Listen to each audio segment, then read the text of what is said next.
سلام كبرات تختاتلتي يوتيوب شانيل سينما سمرن لومون كم وترو زتفلالي سبورتا حبرتات حيزنا لكم قريبنا لنا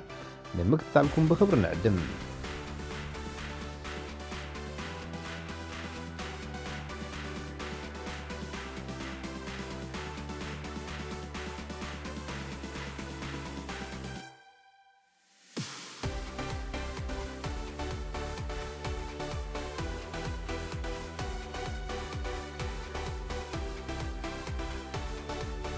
تጻوتاي كلوب تشيلسي نبر إيدين هازارد منسيات كلوب تشيلسي زمت سمون أنصار مانشستر سيتي زكايدو ጾታ كعوتلو مخانم ግምቱ አቆሚቶም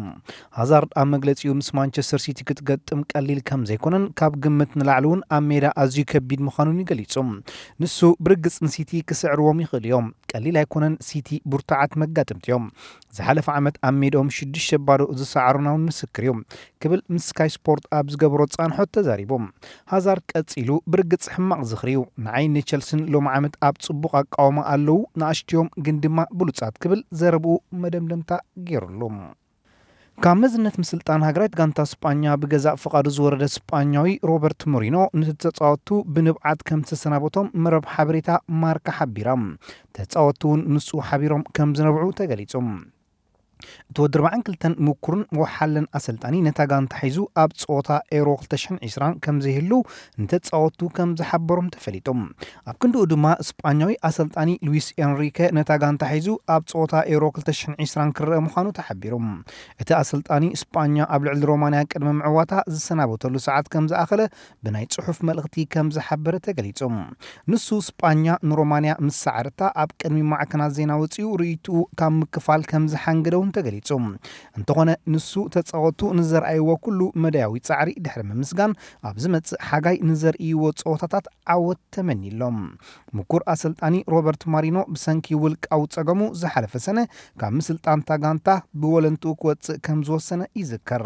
ካብቲ ሽዑ ጀሚሩ ድማ ፌደሬሽን ኩዕሶ እግሪ ስጳኛ ሉዊስ ኤንሪኬ ነታ ጋንታ ንኸሰልጥናት ለዝወሰነ ሉዊስ ኤንሪኬ ናይ ምስልጣን ምቅርራባት ክገብር ምጽንሑ ተሓቢሮም ሉዊስ ኤንሪኬ ንባርሳ ኣብ ዘሰልጠነሉ 3 ዓመታት ምስታ ክለብ 2 ግዜ ዘውዲ ላሊጋ 3 ኮፓ ዴል ሬይ ሓደ ግዜ ሱፐር ካፕ ስጳኛ ሓደ ግዜ ሱፐር ካፕ ኤውሮፓ ሓደ ግዜውን ዘውዲ ሻምፒዮንስ ሊግን ዋንጫ ክለባት ዓለምን ክለብ ወርልድ ካፕ ብጠቕላላ 9 ዋንጫ መልዓሉ ይዝከር ቲተ ብዝብል ስም ዝጽዋዕ ብራዚላዊ ወሓለ ኣሰልጣኒ ኩዕሶ እግሪ ኣዴኖር ሌኖር ባቺ ካብ ሜሲን ፔለን መኖም ይበልጽ ዝብል ክትዕ ኣብ ሓደ መደምደምታ ዘይብጽሕ ዘርብሕ ነገር ድማ ዘይርከቦ ከም ዘይኮነ ገሊጾም ቲተ ምስ በዓል ዝና ኩዕሶ እግሪ ብራዚላዊ ፔለ እናወዳደርካ ኣርጀንቲናዊ ሊዮኔል ሜሲ እቲ ኩሉ ግዜ ዝበለጸ ተጻዋታይ ኩዕሶ እግሪ ዓለምና እዩ እናተባሃለ ዝዝረበሉ ዘረባታት ብወገኑ ከም ዘይቅበሎን እምነት እውን ከም ዘይብሉን ሓቢሮም እቲ ብራዚላዊ ኣሰልጣኒ ከም ዝብል ርእይቶ ዝህብ ዘሎ ዝሓለፈ ሰሙን ኣርጀንቲና ምስ ብራዚል ኣብ ዝገጠመትሉ ንሱን መሲን ናይ ቃላት ምድርባይ ድሕሪ ምግባሮም ምዃኑ ይገለጽ ኣብቲ ኣብ ኣርጀንቲና ዝተኻየደ ንብራዚል ሓደ ባዶ ዝሰዓረትሉ ምሕዝነታዊ ጸወታ ሜሲ ንኣሰልጣኒ ቲተ ስቕበል ክብል ዘረባ ከም ዝዘርበሉ ዝሕበር ወዲ 50 ዓመት ናይ ታፔለ መበል 1000 ጎል ዘእተወላ ዕለት ዝሓለፈ ሰሉስ ኣብ ዝተዘከረትሉ ግዜ ኣንጻር ደቡብ ኮርያ ኣብ አቡዳቢ ናይ ምሕዝነት ጸወታ ዘካይድ ዝነበረ ኣሰልጣኒ ቲተ ኣብ መንጎቲ 3 ግዜ ዋንጫ ዓለም ብምልዓሉ ፍሉይ ዝበለ ፔለን ብሉጽ ተጻዋታይ ሜሲን መን ይበልጽ እናበልካ ዝግበር ዘረባታትን ክትዓትን ኩሉ ግዜ ረብሓ ዘይብሉን ኣብ ሓደ መደምደምታ ዘይበጽሕን ስለዝኾነ ከምዛ ዓይነት ምውድዳር ክተርፍ ጸዊዖም ንሱ ኣስዒቡ ፔለ መወዳድርቲ ዘይብሉ እዩ ብወገነይ ንፔለ ምስ ዝኾነ ካልእ ተጻዋታይ ከወዳድሮ ዝሰማዕክዎ ሰብ ይሰምዖ እምበር ኣየዳምፆን ወይ እውን ኣቓልቦ ኣይሂቦን ምክንያቱ እዚ ሰብዚ ብሉጽ ታሪክ ናይ ፔለ ዘይፈልጥ እዩ ስለዚ ንፔለ ጉሩም ድንቅን ተራእዩ ዘይፈልጥ መስተንክርን ክብሎን ከለኹም ንሜሲ ድማ ፍሉይ ዘገርምን ካብ ንቡር ወፃን ተጻዋታዩ ጥራይ ዝብሎ ንሜሲ ብኸምዚ ክገልጾን ከለኹ ኣብ ዘለናያ ግዜን ምስ ዘለው ደቂ ሰብ ብምንጽጻሩ ኮይነ ፈጠራውነቱ መግለጽ ዘይርከቦ ተጻዋታዩ ፔለ ግን ኣበር ዘይትረኽበሉ ካብቲ ንቡር ቅዲ ማለት ፓተር ወፅዩ ዘሎ ሰብ እዩ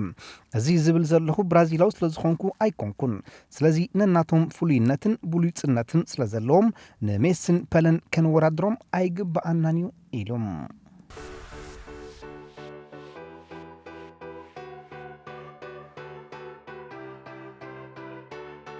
ኩዕሶ እግሪ እንታይ ይሕመሎም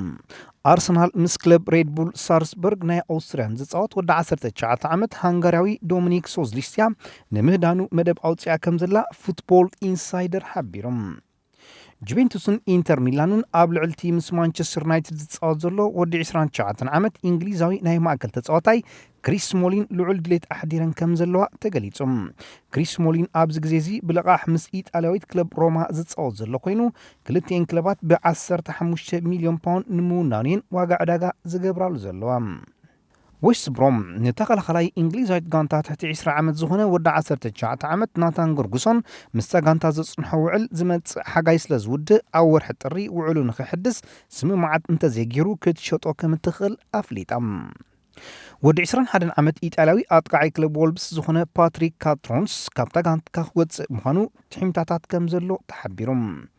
ክለብ ሊድስ ነቲ ብልቓሕ ምስ ፍሎውት ዝፃወት ዘሎ ወዲ 21 እንግሊዛዊ ተኸላኸላይ ሌዊ ኮይል ክትሸጦ ቅርብቲ ከም ዘላ ሓቢራ ክለብ ዌስትሃም ምስ ቺልያዊ ምኩር ኣሰልጣኒ ማኑኤል ሉዊስ ፔሌግሪኒ ክትገብሮ ዝፀንሐት ምርዳእ እንተደኣ ከተቋርፆ ወሲና ገፃ ናብቲ ኣብዚ ግዜ እዚ ንቻይናዊት ንዓባይ ክለብ ዳይሊን ፎፉንግ ዘሰልጥን ዘሎ ስጳኛዊ ወሓላ ኣሰልጣኒ ራፋኤል ቬኒቴዝ ክትጠዊ ከም እትኽእል ሓቢራ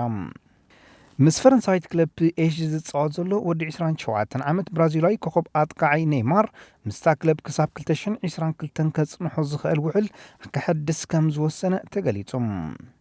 ፈረንሳይ ወዲ 26 ዓመት ኣከፋፋሊ ማንቸስተር ዩናይትድ ፖል ፖግባ ኣብ ክንዲ ናብ ጁቬንቱስ ናብ ሪያል ማድሪድ ክምለስ ድሌት ከም ዘለዎ ከም ዝገለጸ ተሓቢሮም ኣባዕንቲ ራዳር ሊቨርፑልን ናፖልን ኣትዩ ከም ዘሎ ዝግለጽ ምስ ክለብ ጋንክ ናይ ቤልጅየም ዝፃወት ወዲ 21 ዓመት ኖርዌጃዊ ኣከፋፋሊ ሳንደር ገርክ ብቸልሲ ይድለ ከም ዘሎ ተፈሊጦም ናይ ክንፊ ተፃዋታይ ጀርመናዊት ክለብ ቦሩሲያ ዶርትሙንድ ዳጆን ሻንቾ ነታ ጀርመናዊት ክለብ ክገድፋ ይደሊ ከም ዘሎ ይሕመሎም እንግሊዛዊት ክለብ ሊቨርፑል ሓንቲ ካፕተነት ወዲ 19 ዓመት ኣባል ሃገራዊት ጋንታ ኩዕሶ እግሪ ዓዲ እንግሊዝ ክውንንኦ ዝፅዕታ ዘለዋ ክለባት ምዃነን ተፈሊጦም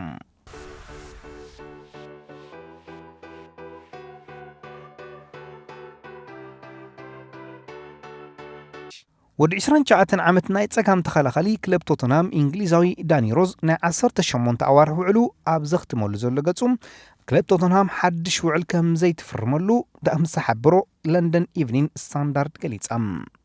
ተፃወቲ ክለብ ቶተንሃም ወዲ 27 ዓመት ዴንማርካዊ ኣከፋፋሊ ክሪስቲያን ኤሪክሰን ቤልጂማውያን ተኸላኸልቲ ወዲ 32 ዓመት ዣን ቨርቶንገን ወዲ 30 ዓመት ቶቪ ኣልደርዌልድን ዝመፅእ ሓጋይ ውዕሎም ስለ ዘኽትሙ 10 ናይ ድሕሪት ተፃዋታይ ዳኒሮስ ተኸቲሎም ብናፃ ክሰጋገሩ ከም ዝኽእሉ ስታር ስፖርት ሓቢራላ ሓለቓ ክለብ ማንቸስተር ሲቲ ፔፕ ጓርዲዮላ ኣብ ሰሜናዊ ምዕራብ ዓዲ እንግሊዝ ሕጉስ ከም ዘየለ ዝሕብር ወረኢ ይናፈሳሎም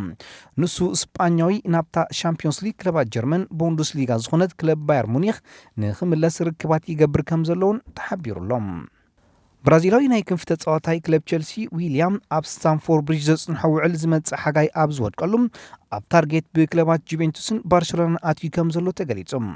እተን ክለባት ነቲ ወዲ 31 ዓመት ብሉፅ ተፃዋታይ ኣብ ጥሪ ቅድሚ ኮንትራት ኣብ ዝግብር ውዕል ከፈርምኦ ከም ዝኽእላ ሚረር ገሊፃ ክለቡ ግን ነቲ ወሓለ ተፃዋታይ ምስኣ ከቐፅሎ ዝኽእል ናይ 2 ዓመት ውዕል ከተፈርሞ ጠለብ ኣቕሪባትሉ ከም ዘላ ተፈሊጦም ኣሰልጣኒ ኢንተር ሚላን አንቶኒዮ ኮንተ ዝመፅእ ጥሪ 2020 ንወሓለ ኣጥቃዓይ ክለብ ቸልሲ ኦሊቨር ጎንድ ከተፈርሞ ወጢራ ከም ዘላ ይንገራሎም እቲ ወዲ 33 ዓመት ፈረንሳዊ ተፃዋታይ ምስ ቸልሲ ዘሎ ውዕል ዝመፅእ ሓጋይ ክወድቕ ምዃኑ ጋዜጣ ዴሎ ስፖርት ቪያ ኤክስፕረስ ኣረዲኣም ሆላንዳዊ ኣሰልጣኒ ሮናልድ ኮይማን ድሕሪ ፀወታ ኤሮ 2020 ንባርሴሎና ናይ ምስልጣን ስራሕ ክወስድ ከም ዝኽእል ተኽእሎታት ከም ዘሎ መርበብ ሓበሬታ ማርካ ገሊጻ ኣርሰናል ሊቨርፑልን ማንቸስተር ዩናይትድን ምስ ክለብ ዌስት ብራውን ዝፃወት ዘሎ ወዲ 16 ዓመት እንግሊዛዊ ኣጥቃዓይ ጆቫን ማልኮልም ኩለን ይሃድንኦ ከም ዘለዋ መርበብ ሓበሬታ ሚረር ኣፍሊጣ ተፃዋታይ ማንቸስተር ሲቲ ወዲ 33 ዓመት ዴቪድ ሲልቫ ኣብ ስታዲየም ኢትሓድ ዘፅንሖ ውዕል ፀወታ ፕሪምየር ሊግ ኣብ ዛዘመሉ ግዜ ምሰብክዐ ምስ ስጳኛዊ ወዲ ዓዱ ኣከፋፋሊ ኣንድረስ ኢኒየሳ ብምዃን ምስ ጃፓናዊት ክለብ ቪሰል ኮቬ ክትፃወት ከም ዝኽእል መርበብ ሓበሬታ ዴይሊ ሜይል ሓቢራ ማንቸስተር ሲቲ ጀርመናዊ ናይ ክንፊ ተፃዋታይ ሊሮይ ሳኔ ገዲፍዋ ናብ ባየር ሙኒኽ እንተደኣ ኸይዱ ምስ ተፃዋታይ ክለብ ሪያል ሶሲዳድ ወዲ 22 ዓመት ስጳኛዊ ኣጥቃዓይ ሚከል ኦርጃቫል ዝህልዋ ውዕል ዝመፅእ ሓጋይ ከተመሓይሾ ተኽእሎ ከም ዘሎ መርበብ ሓበሬታ 90 ሚኒት ገሊጻ ኣላ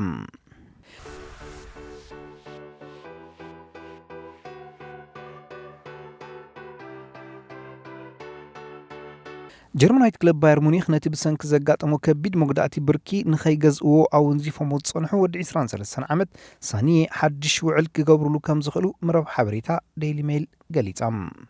ናፖሊ ኣብ ዘለናዮ ወቅቲ ስፖርት ትሑት ብቕዓት ኣርዮም ክትብል ንዝገለጸቶም ምስ ማንቸስተር ዩናይትድ ርክብ ዝጸንሖ ወዲ 28 ዓመት ሰኔጋላዊ ተኸላኸላይ ካሊዲ ኩሊባሊ ከምኡ ድማ ብኣርሰናል ክህደን ከም ዝኽእል ዝሓበረቶም ወዲ 32 ዓመት ቤልጂማዊ ኣጥቃዓይ ድሪስ መርተንሰንን ብትሑት ዋጋ ክትሸጦም ከም እትኽእል ኤልማቲሞ ኢታልያን ዝተባህለት መርበብ ሓበሬታ ገሊጻ። እንግሊዛዊት ክለብ ኣርሰናል ንወዲ 21 ዓመት ቤልጂማዊ ኣካፋሊ ትሕቲ 21 ኦሬል ማንጋላ ትከታተሎ ከም ዘላ ኤችኤንኤል ቪያ ኤክስፕረስ ዝስማ መረብ ሓበሬታ ስፖርት ኣረድያ። ሌስተር ሲቲ ምስ ሜትስ ዝፃወት ዘሎ ሴኔጋላዊ ኣጥቃዓይ ወዲ 24 ሓቢቡ ዲያሎ ዝመፅእ ጥሪ ምስኡ ርክብ ክትገብር ምዃና ከም ዘፍለጠት መረብ ሓበሬታ ሌስተር ሜርኩሪ ኣብርሃም። ናይ ቅድም ሓለቓ ጋንታ እንግሊዝ ዴቪድ ቤካም ምስ ክለቡ ኢንተር ማያሚ ተሰሊፎም ክፃወቱ ዝደልዩ ተፃወቲ ይደሊ ከም ዘሎ ተፈሊጦም። ተፃዋታይ ባርሴሎና ወዲ 32 ዓመት ኡራጋዊ ኣጥቃዓይ ሉዊስ ሱዋረዝ ንፀወታ እናተቆፃፀረ ዘፃውት ኣባል ሪያል ማድሪድ ወዲ 28 ዓመት ኮሎምቢያዊ ጄምስ ሮድሪገዝ ተፃዋታይ ፒኤስጂ ኡራጋዊ ኣጥቃዓይ ወዲ 32 ዓመት ኤዲሰን ካባኒ ምስ ዝለዓለ ናይ ደቂ ተባዕትዮ ፀወታ ኩዕሶ እግሪ ኣሜሪካ ርክብ ገይሮም ከም ዘለው መረብ ሓበሬታ ዘሳን ኣስፊራቶላ።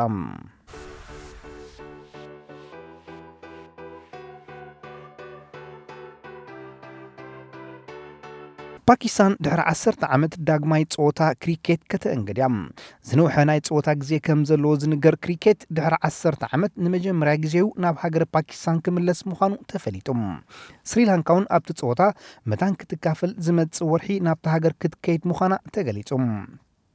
ቦርድ ክሪኬት ፓኪስታን ከም ዝገለጾ ስሪላንካ ናብ ፓኪስታን መጽያ ክልተ ፀወታታት ከም እተካይድ ኣፍሊጦም። እቲ ፀወታ ካብ 11 ታሕሳስ ኣብ ራውልፒንዲ ካብ 19 ታሕሳስ ድማ ኣብ ካራቺ ክካየድ ምዃኑን እቲ ቦርድ ወሲኹ ሓቢሮም። ፓኪስታን ንመወዳእታ ግዜ ፀወታ ክሪኬት ዘእንገደትሉ ኣብ 2009 ምስ ስሪላንካ ኣብ ዝገጠመትሉ እዋን ነይሩ። ሽዑ ግዜ ጋንታ ፀወታ ክሪኬት ስሪላንካ ብመኪና እናተጓዓዙ ከለዉ ኣብ ላሆር ብዝወረዶም መጥቃዕቲ 6 ኣባላት ፀጥታ እታ ጋንታ ክልተ ሰላማውያን ሰባትን ክሞትዎም ከለዉ 6 ተፃወትቲ ድማ ተጎዲኦም እዮም። ብሰንኪ እዚ ድማ ፀወታ ክሪኬት ኣብ ፓኪስታን ከይካየድ ተኣጊዱ ይጸኒሖም።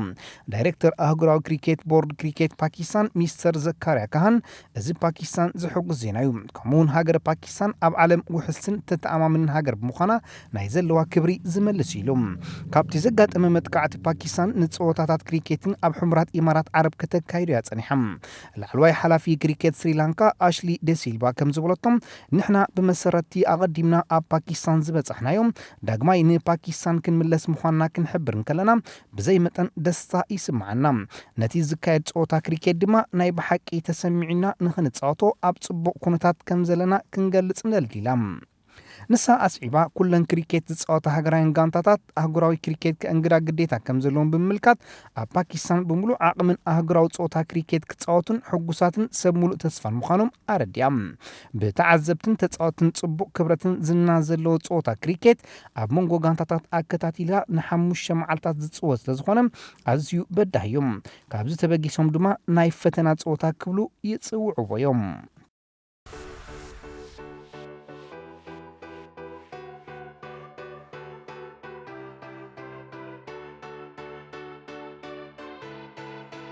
ዝኸበርኩም ተኸታተልቲ ዩቱብ ቻነል ሲነማ ሰመረ ንምክታልኩም እናመስገና ንሎም መዓልቲ ኣዳሊናልኩም ዝነበርና ስፖርታዊ ትሕዝቶታት ኣብዛዚምና ኣለና። ኣብ ቀጻሊ ብኻልእ ሓበሬታታት ክሳብ ንረኸብ ንኹልና በብዘለናዮ ሰላም እንተዕናን